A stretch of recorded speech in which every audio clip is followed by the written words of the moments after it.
हमारे परिवार की 37 बीघा भूमि पर, जो कि हमारे पूर्वजों की है, हमारे परिवार की भूमि है, जिस पर ओबीसी जाति जाट बिस्सू जो है वो बड़े प्रभावी है, उन्होंने कब्जा कर रखा है।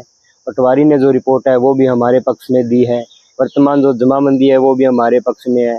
हमारे जो बुजुर्ग है पहले अनपढ़ पढ़े लिखे नहीं थे बेचारे, उनके कारण हमारी जो ज़मीन है वो हड़पी गई थी, और जिनके पास कब्जा है उनके लोग प्रशासन में थानेदार भी रहे हैं, और आज भी वो राजनीतिक और पैसे से प्रभावशाली भी है। मैंने माननीय महोदय कलेक्टर साहब को लिखित में प्रार्थना पत्र भी दिया, एसडीएम साहब को भी दिया और तहसीलदार जी को भी दिया। एसडीएम साहब से मिले तो कोई बातचीत उन्होंने सही तरीके से बताई नहीं।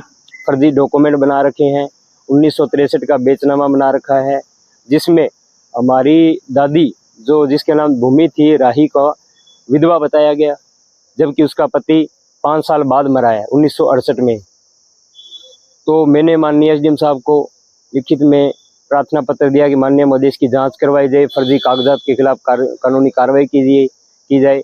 लेकिन एसडीएम साहब ने मेरे को कोई संतुष्टि पत्र जवाब नहीं दिया, बोला तहसीलदार जी के 183 में लगाओ। तहसीलदार जी से भी मिले, बार बार में बताया जा रहा है कि आपका दर्ज कर लिया गया है, लेकिन अभी कोई कार्रवाई नहीं हो रही। एक हफ्ते से मैं जो उनके डोगीवाल जी बैठते हैं उनसे भी मैंने जो है पटवारी द्वारा प्रमाणित प्रतियां मांगी गई, लेकिन वो हाथ जोड़ने की भाई साहब आप 2-2 घंटे लगाओगे हमारी, सिर्फ जो कॉपी है रिकॉर्ड रूम की जो नकल कॉपी है मांगने के लिए भी वो सही तरीके से बात नहीं करते।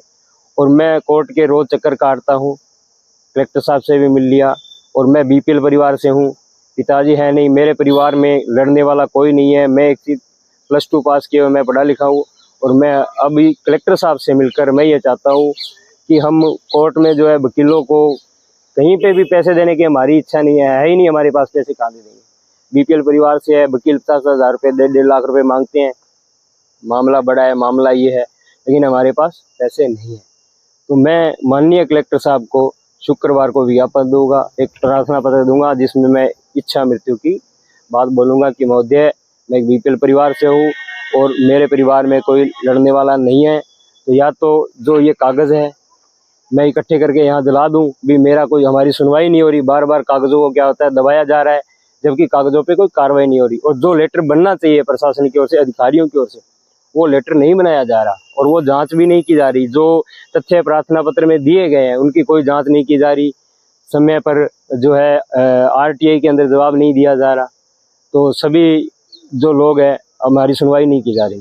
तो मैं शुक्रवार को मैं ये चाहता हूँ माननीय कलेक्टर महोदय को कि इच्छा मृत्यु दी जाए, उसके लिए मैं एक प्रार्थना पत्र दूंगा।